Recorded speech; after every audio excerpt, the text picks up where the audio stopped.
ಮಕ್ಕಳು ಮತ್ತು ಮನೆಯವರೆಲ್ಲ ಇಷ್ಟಪಟ್ಟು ತಿನ್ನುವಂತಹ ರಾಗಿ ಪುಡ್ಡಿಂಗ್ ಅಥವಾ ರಾಗಿ ಮಾಣಿ ಅಂತಲೂ ಹೇಳ್ತಾರೆ. ಅದು ಹೇಗೆ ಮಾಡೋದು ನೋಡೋಣ ಬನ್ನಿ.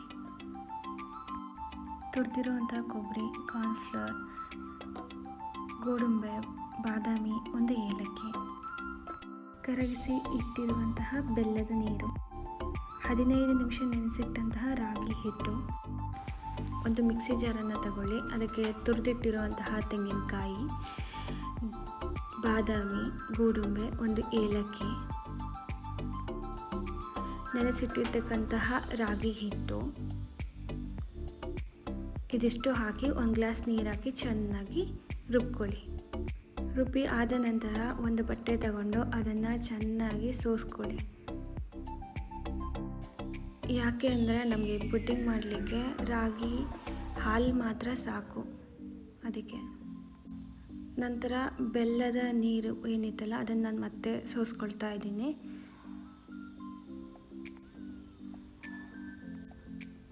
ಕಾರ್ನ್ಫ್ಲೋರ್ ಹಾಕ್ಕೊಳ್ಳಿ.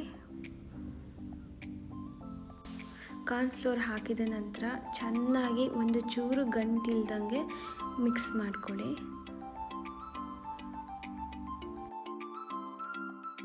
ಮಿಕ್ಸ್ ಮಾಡಿ ಆದಮೇಲೆ ಅದನ್ನು ಸ್ಟವ್ ಮೇಲೆ ಎತ್ತಿಟ್ಕೊಳ್ಳಿ. ಸ್ಟವ್ ಆನ್ ಮಾಡಿಕೊಂಡು ಸಿಮ್ಮಲ್ಲಿ ಇಟ್ಕೊಳ್ಳಿ. ಲೋ ಫ್ಲೇಮಲ್ಲಿ ಇಟ್ಕೊಂಡ್ಬಿಟ್ಟು ಚೆನ್ನಾಗಿ ಮಿಕ್ಸ್ ಮಾಡ್ತಾನೆ ಇರಿ. ಯಾಕಂದರೆ ಅದನ್ನು ಕೈ ಬಿಟ್ಟರೆ ಗಂಟಾಗೋ ಸಾಧ್ಯತೆಗಳು ಹೆಚ್ಚಿರುತ್ತೆ, ಅದಕ್ಕೆ ಚೆನ್ನಾಗಿ ಮಿಕ್ಸ್ ಮಾಡ್ತಾನೆ ಇರಿ.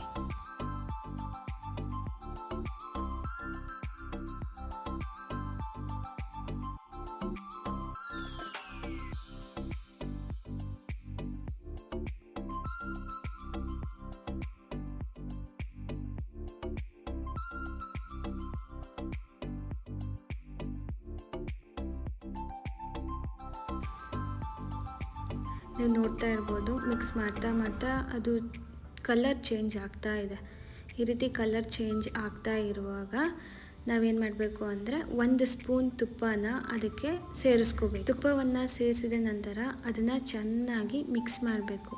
ಯಾಕೆಂದರೆ ಗಂಟಾಗತ್ತೆ, ಸೊ ಕೈ ಬಿಡೋಕ್ಕೆ ಹೋಗಬೇಡಿ. ಯಾವಾಗಲೂ ಮಿಕ್ಸ್ ಮಾಡ್ತಾನೇ ಇರಿ. ಕೈ ಬಿಟ್ಟರೆ ಗಂಟಾಗಿಬಿಡತ್ತೆ, ಅದಕ್ಕೇ. ನೋಡಿ ಇವಾಗ ಕನ್ಸಿಸ್ಟೆನ್ಸಿ ಹೇಗಿದೆ, ಕಲರ್ ಕೂಡ ಚೇಂಜ್ ಆಗಿದೆ, ಥಿಕ್ನೆಸ್ ಕೂಡ ಬಂದಿದೆ. ಈ ರೀತಿ ಇರಬೇಕು.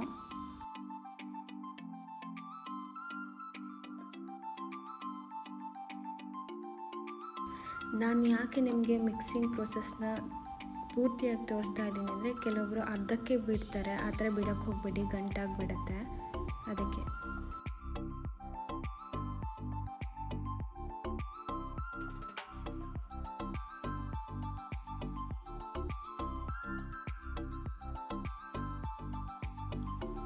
ನೋಡಿ ನಾನಿವಾಗ ತೋರಿಸ್ತಿದ್ದೀನಲ್ಲ, ಈ ರೀತಿ ಕನ್ಸಿಸ್ಟೆನ್ಸಿ ಬಂದ ಮೇಲೆ ಅದನ್ನು ನೀವು ಒಂದು ಕಂಟೈನರ್ ಅಥವಾ ಒಂದು ಬಾಕ್ಸನ್ನು ತಗೊಂಡು ಅದಕ್ಕೆ ಹಾಕಿ ಆದಮೇಲೆ ನೀವು ರೆಫ್ರಿಜರೇಟರಲ್ಲಾದರೂ ಇಡ್ಬೋದು, ಇಲ್ಲ ಹಾಗೆ 1 ಅವರ್ ಹೊರಗಡೆ ಇಟ್ಬಿಡಿ. ಅದಾದಮೇಲೆ ನೆಕ್ಸ್ಟ್ ನೀವು ಸರ್ವ್ ಮಾಡ್ಬೋದು. ಈಗ ರಾಗಿ ಪುಡ್ಡಿಂಗ್ ರೆಡಿಯಾಗಿದೆ. ಮಕ್ಕಳಿಗೆ, ಮನೆಯವ್ರಿಗೆಲ್ಲ ಕೊಟ್ಟು ಖುಷಿಪಡಿ. ಇನ್ನೊಂದು ಹೆಲ್ದಿಯಾದಂತಹ ರೆಸಿಪಿ ಜೊತೆ ಮತ್ತೆ ಸಿಗೋಣ. ನನ್ನ ಯೂಟ್ಯೂಬ್ ಚಾನಲ್ನ ಲೈಕ್ ಮಾಡಿ, ಶೇರ್ ಮಾಡಿ, ಸಬ್ಸ್ಕ್ರೈಬ್ ಮಾಡಿ. ರೆಸಿಪಿ ಹೇಗಿತ್ತು ಅಂತ ಕಮೆಂಟ್ ಮಾಡಿ.